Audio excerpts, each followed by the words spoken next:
Imagine having only a minute to take cover from a tornado.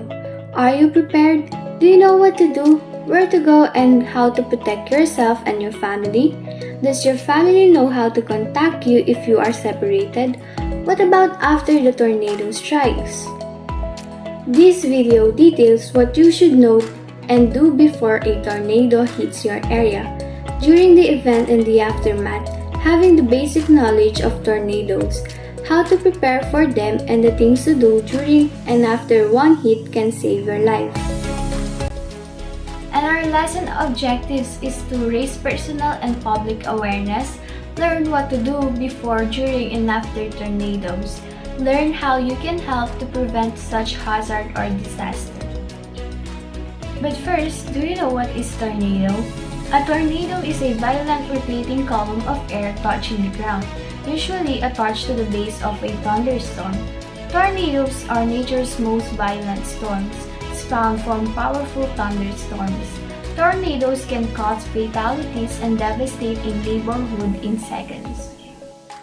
Effects of tornadoes: injuries and loss of life. The violent nature of tornadoes can cause severe injuries and lead to loss of life.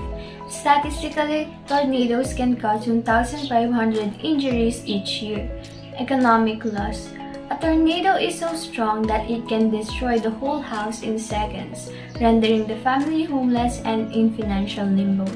Environmental contamination. A strong tornado can destroy pipelines, break chemical containers, which can lead to contamination of groundwater with oil, dioxides, and toxic pollutants. Destruction of vegetation. Tornadoes are strong enough to uproot trees and other vegetation on their path. Impacts on ecosystems.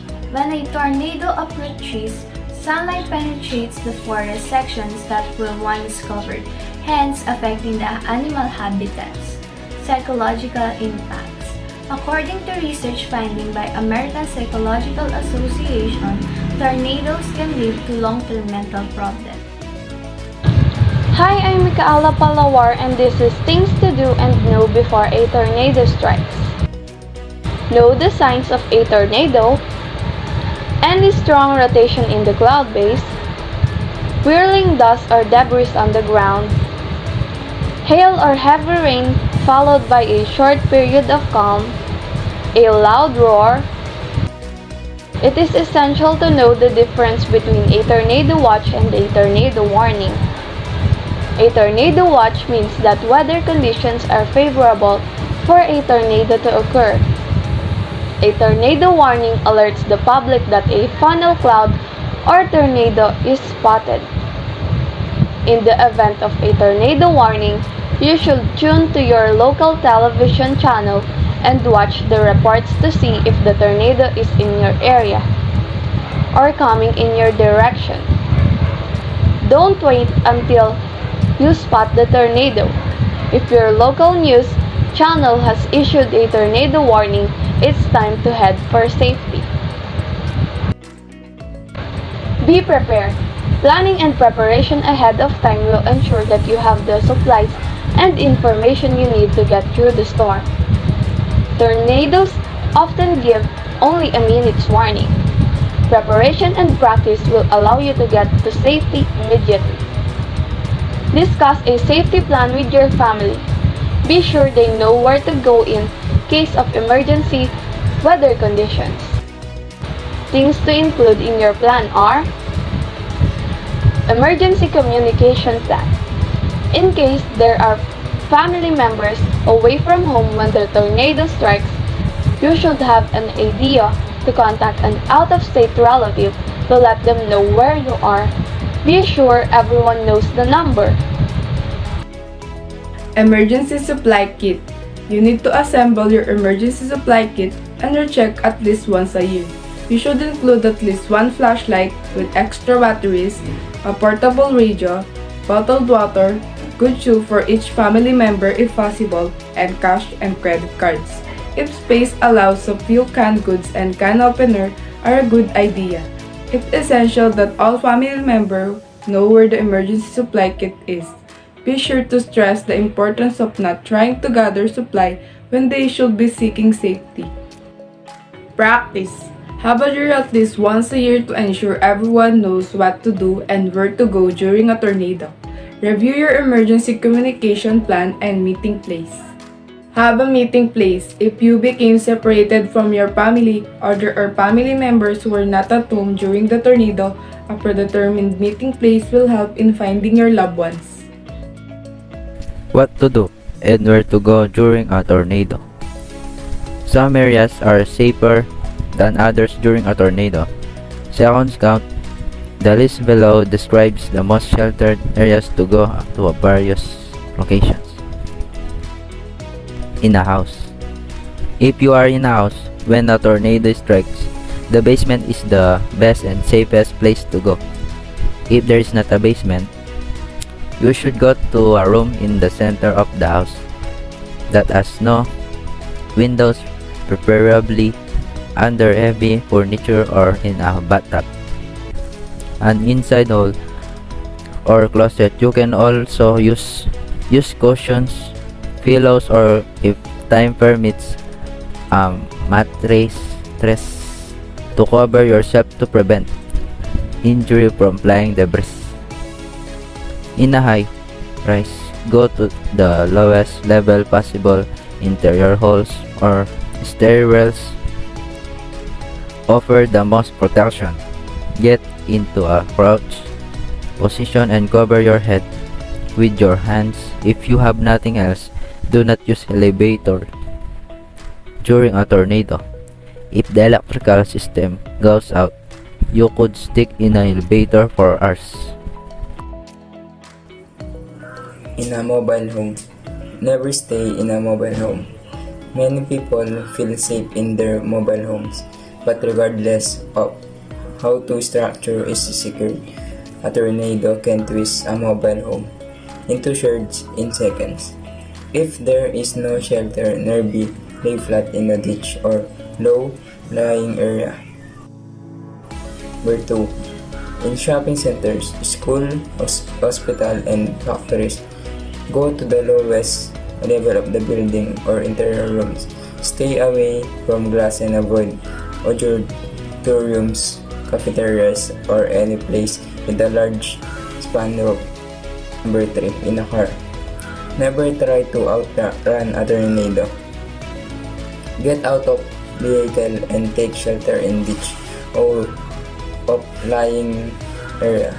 Don't take cover under bridge. What to do after a tornado?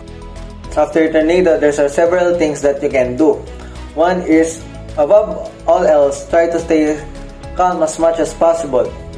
Number 2 is, assess any first aid your family may need. Render assistance to neighbor if necessary. Number 3, stay away from power lines. Caution your children to be aware of possible downed power lines and the hazard they can cause if they go near to them. Number 4, stay out of profoundly damaged buildings. They could collapse or have gas leaks. Number 5, remind everyone that they should be lighting candles, matches, or lighters.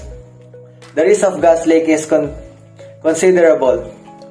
Number 6, although safety is first concern, if your house area is heavily damaged, it may be a few days before things start to get back to normal.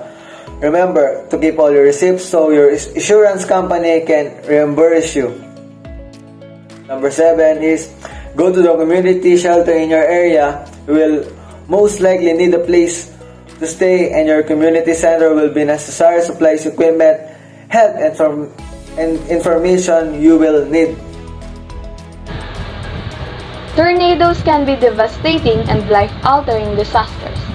Knowing how to prepare ahead of time and what to do during and after a tornado will ensure that you are taking the best measures to get through it safely.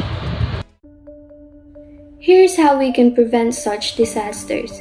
Peter Kalmus, a NASA scientist and climate activist, was recently arrested alongside with other activists because of their peaceful protests.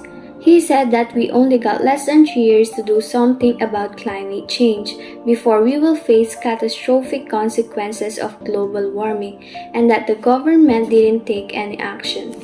They want to end the use of fossil fuels and other bad sources of energy that cause the rise of temperature of our environment.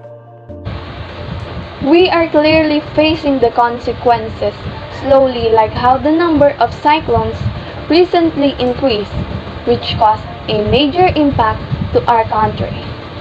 Like Typhoon Odette and Bagyong Agaton, global warming is also a major cause of natural disasters, such as cyclones, and recent study shows that the global temperature increased for the last few decades.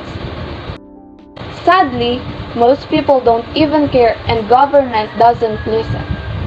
And industrial companies are still continually destroying our planet. It is so sad that people like Peter Kalmus and Greta Thunberg are risking their lives just for the good of our lives, for our planet, and also the future generation. Here's what we can do to help our climate. Lessen the use of fossil fuels and find renewable sources if possible. Delete and remove unwanted emails. Avoid burning garbage. This is one of our normalized habits, but if it needs to be stopped, especially if most of the trash are made with plastic, which is made of carbon. Number 1. Choose local and organic. Number 2. Plant trees. Number 3. Recycle. Number 4. Lessen the use of plastic. Number 5. Save energy, water, and supplies. People like Peter and other activists give us hope for humanity, even though they risk their life for our future and to the children of this generation. They show us how selfish and unconcerned the government and the industry just for the sake of economy and money. Let's fight these problems together. Show love to our Mother Earth.